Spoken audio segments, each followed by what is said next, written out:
Wow, that was fast, Lauren. How you doing?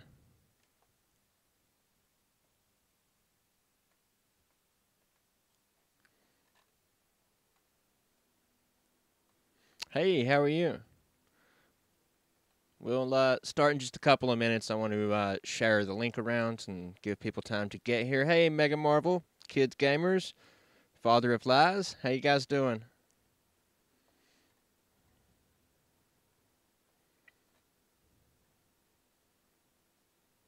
No, it's not good. It's a sad day. A truly sad day.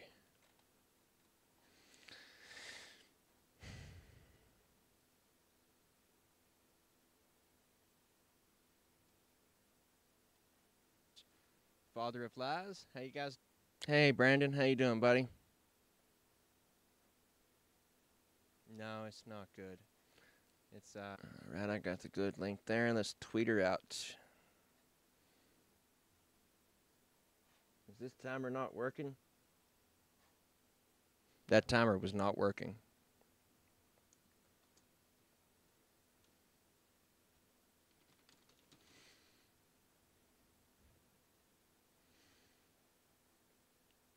There we go. That's a tweet. Post it in the Discord. I think that'll be good enough. Hey, Lauren already did. Thank you, Lauren. Yeah, it's a sad day, guys. So, this probably should go without saying, but this stream and the resulting video will not be monetized. This channel doesn't have monetization anyway, but once the monetization returns, we're about 80% of the way. This video will not have ads on it, so just to get that out of the way. So I've done a video like this before. I didn't do it live, but I did a tribute video for Adam West, who had a huge impact on my life. And basically what I did was I just like talked for 30 minutes and then I cut it down to 5 or 10 or however long it was. I figured we could just do this one live, you know. So I guess what we'll do is I'll read a little bit from what's in the paper. Maybe we'll check out some tweets from some people that I respect a whole lot, and then we'll talk, you know. And I'll probably get into my childhood a little bit, so I can't promise it'll be terribly exciting.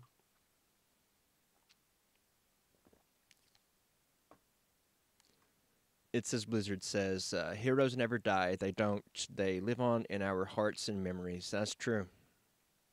And if anybody was a living legend, Stan Lee was a living legend. Now he's just a legend, and he always will be.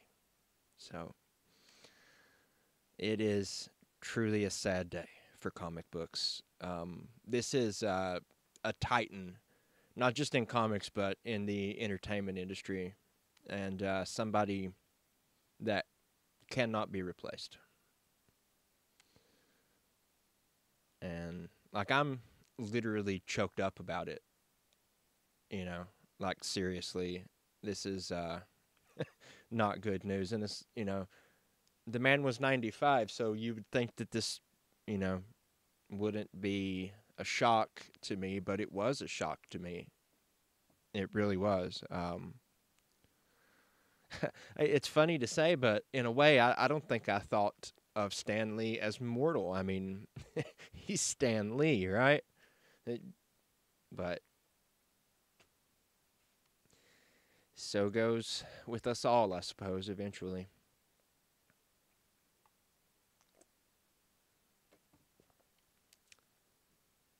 But let's see what we got left. 1 minute and something.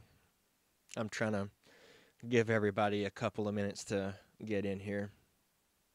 He's with Jack Kirby now. Jack Kirby was another another legend in the industry that, and they didn't always get along, but uh, when they worked together, it produced some of the best material in comics ever, period. Um, Brandon Allen says this reminds me a lot of when Christopher Reeve passed. It does, doesn't it? I was a lot younger when Christopher Reeve passed, and I'm not sure that when Christopher Reeve passed away that I was old enough to really understand the impact. So, what's happening in 1 minute? We're not really supposed to be starting for 1 minute.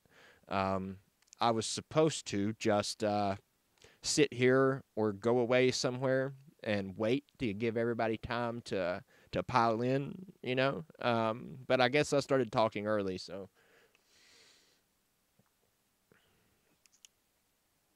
here we go. I suppose this is anticlimactic, but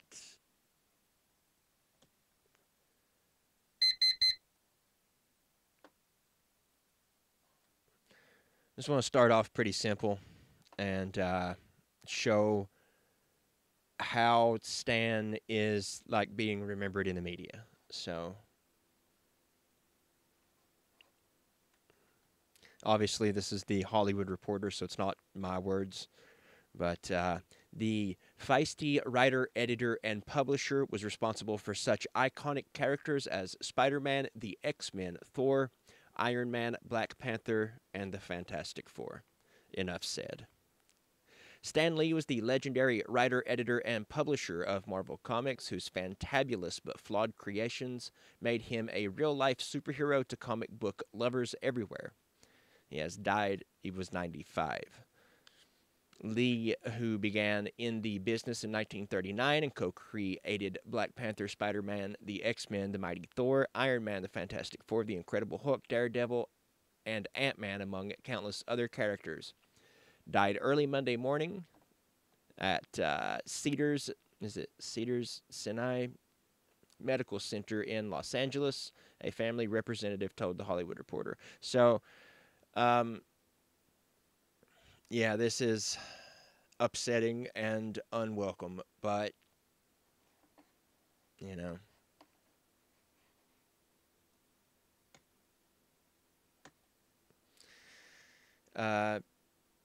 So I've said this before. I believe I've said it twice. Once in my editorial on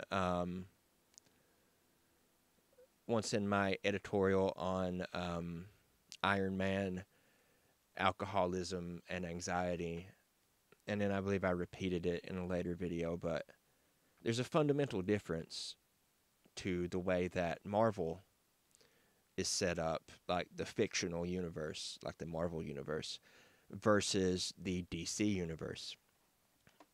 And when I say this, I always have to preface it with the fact that this is not always the case. It's easy to find exceptions to this rule. But DC tends to be about godlike figures that we could never live up to, Superman, or even Batman. I mean, Batman has no powers, and you still can't live up to him, right? I mean, he's a genius. He's got billions of dollars. He always puts other people in front of himself, and he works and he fights for every single hour of every single day. I don't know when the man sleeps, But Marvel Comics took a different approach, and you can see it in Tony Stark, and you can see it in Spider-Man, where they're flawed. Spider-Man, he's young and impulsive and kind of nerdy and awkward. And hi, Jordan. And he's got like real world problems. And so a lot of people want to paint the heroes from both companies with a broad stroke. Spider-Man's parents are dead. His uncle died. Batman's parents are dead. And they go on to fight crime in their name. But It's actually very, very different because Batman is this idea that you look up to, that you try to strive to be, um, while Spider-Man is a real person with real problems that you can relate to. So, like early on, before Marvel Comics was a thing, when you read comics, you related to Robin, and you related to Superman's pal Jimmy Olsen. You know, they were there so that you could see the main character through their eyes. And then Marvel comes along with Spider-Man and says, you know, you can see the world through Spider-Man's eyes. This is you. This is you if you were in the right place at the right time. You with all of your problems and all of your issues, and now you have all of this power, and you know, and that is a huge difference. The way that you can easily relate to a Marvel character, that's sort of their signature. You can relate to them on a personal level, without having, you know, to see them through the eyes of a sidekick or a child. Or a lot of movies and books and comics, they do this thing where you're meant to see through the eyes of a certain character. Sometimes it's the main character. Sometimes it's someone who knows the main character. In The Walking Dead, you see things from Rick's perspective because Rick has been in a coma and he has no idea what's going on, and you have no idea what's going on, and you learn things as Rick learns them. You know, and that goes for both the excellent comic book and the show that was excellent at one time. um, but you know, Spider-Man is like that, where you're meant to see the world through Spider-Man's eyes. Early on, DC Comics wasn't like that. You were meant to see things through the sidekick's eyes, you know, and the main character didn't have problems. He was the thing that you look up to. And I know that I'm belaboring this point, and I'll move on. But that's what helped Marvel resonate with people, you know. DC at the time already had iconic characters that it could use. And when Marvel was just starting out, that's how it differentiated itself. Um, Good night, buddy. I hope you have a great night. Do you guys mind if I take a second to turn this heat off?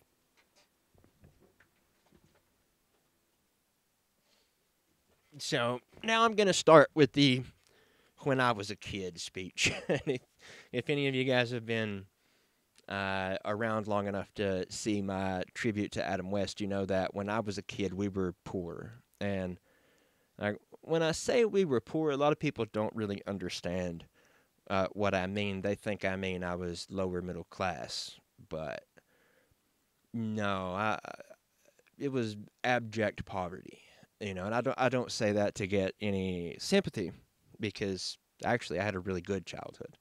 I did, but we didn't have comic books. Is the point?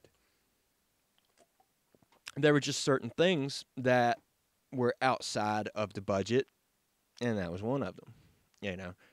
And so most of my exposure to superheroes was through cartoons and television shows and stuff like that. So, you know, I didn't actually. The first time that I knew, the first time that I knew who Stan Lee was when I was, say, I want to say 12 or 14 or something like that, somewhere in that area, and I watched Mallrats. So my first introduction to Stan Lee as a concept was through a cameo, you know, and if only I had known then how prolific he would become just with the idea of cameos alone, right? That's what Stan Lee does. No, poor does not equal unhappy. That is a fact. You know, I remember this one time, we didn't have any heat, and it was snowing outside, right?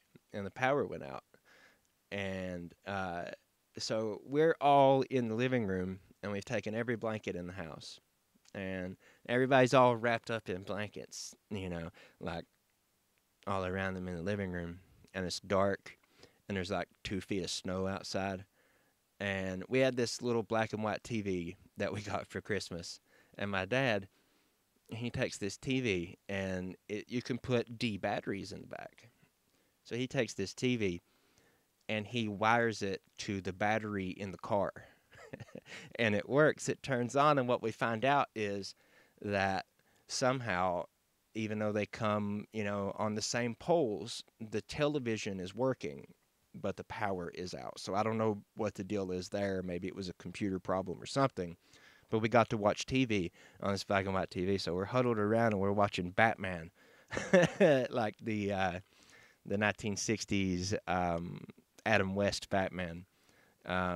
And this TV is wired into the car battery, and every now and then, every few hours, to keep it going, we have to take it apart and take the battery outside and put it in the car and start the car to charge the battery, and then bring it back in. But I don't know how many times we had to do that. Maybe it was just once or twice or something. It's hard to remember when you're little. But yeah. That's got nothing to do with anything, but man, it's weird how things come to your mind, you know. But my brother knew who Stan Lee was, because every now and then you would be in the supermarket and they would have a couple of like comic books there. Maybe they were older books or unpopular, unsold books, and we'd have like $1 or $2 to spend, and he would spend like the money for his candy on a comic book. And I never would do that because I knew that the comic book was going to be in the middle of the story. And I'd never get to know what happened before, and I'd never get to know what happened after, And a normal kid, if he liked the comic book, well, he would take the subscription card, and send in some money, and they would send it, every month or however often it was published. But we knew better than to ask. But, so he knew who Stan Lee was, but I didn't. And it wasn't until I was an adult that I really got into reading comics, when I was able to go and find them myself, and seek out whole storylines, And then I really got to enjoy them so much that I started blabbing on about them on the internet. But let's just say this much, that Stan Lee had a profound impact on both my childhood and my adult life.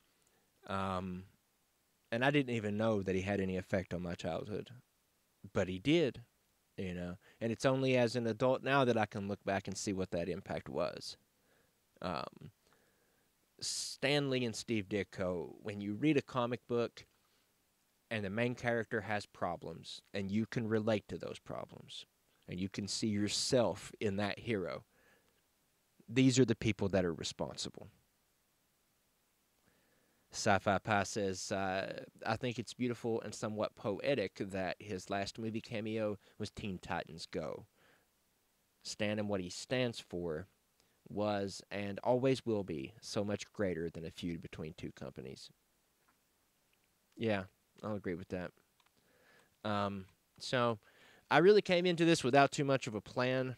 I just wanted to say that Stan Lee is going to be missed.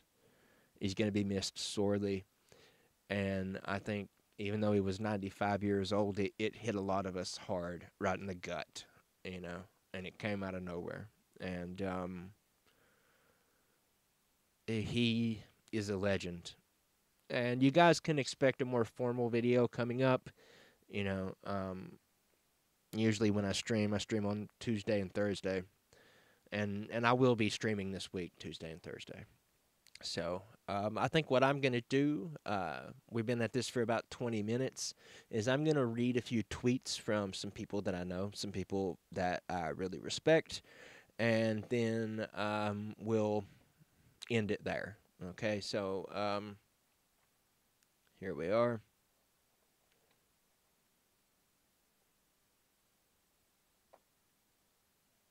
So you guys know DK from Declarations. He said, "It's not a surprise, but boy, did he change my life in a huge way." one of our fans, Chris, looks like he's retweeted, Trailer Drake, someone that I very much respect. We all knew Stan Lee was going to pass soon, but I was not prepared for this. Stan was a legend, and there is nothing I can say that won't already be said by literally millions. Stan defined the childhoods of many and significantly shaped an entire medium. And we were only about a month away from his birthday, too. Drake, really great guy. Absolutely. Captain George says, rest in peace to Stan Lee. He is a true inspiration, and his creativity and the characters he created will live on in the hearts of his fans. So, I think those are great words to go out on. I just got a whole bunch of comments here. Vera Paul says, I saw on Twitter DC paying their respects to Stan, and I really hope they could do some crossover and put aside their differences to pay respects to the greatest superhero of all time. Captain George says, for someone I never got to meet, his death still hits all of us nerds incredibly hard. Amen. Lauren says, check out the statement from Disney. It's on my Facebook page. All right, we can do that. I have Lauren on Facebook because she is super special. You know I can't say that. Well, you know what? Actually, I can say that because I'm not going to monetize this anyway. Oh, I see. I thought you meant the one with the big F word in it. Stan Lee was as extraordinary as the characters he created. A superhero in his own right to Marvel fans around the world. Stan had the power to inspire, to entertain, and to connect. The scale of his imagination was only exceeded by the size of his heart. Bob Iger, chairman and CEO of the Walt Disney Company. That's nice. So, thanks for stopping by, Craving Skate. I appreciate it. Vera Paul says, I always wanted to meet him, but it breaks my heart as he made my childhood. Even if you saw it coming, it still hurts you. Yeah, it still hits you hard. Absolutely. No, I haven't read Ben's Twitter. Let me take a look and find Ben.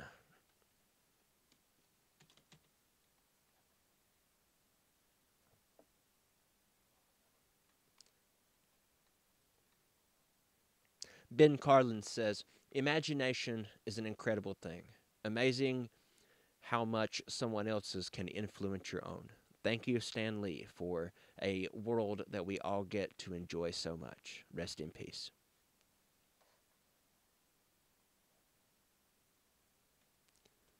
May he rest in peace. May he rest in awesome. Absolutely, Mr. Tinfoil. Can you read what DC said about? I believe I did, didn't I? Let me see. DC. Is it on their Twitter?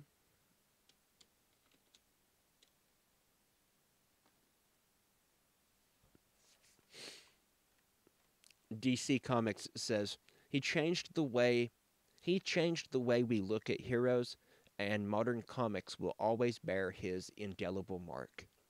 His infectious enthusiasm reminded us why we all fell in love with these stories in the first place. Excelsior, Stan.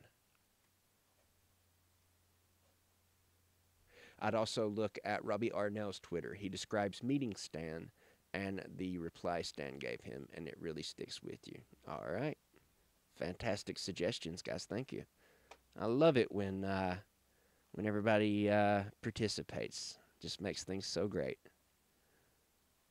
The fact that we could all come together at such a sad time is fantastic.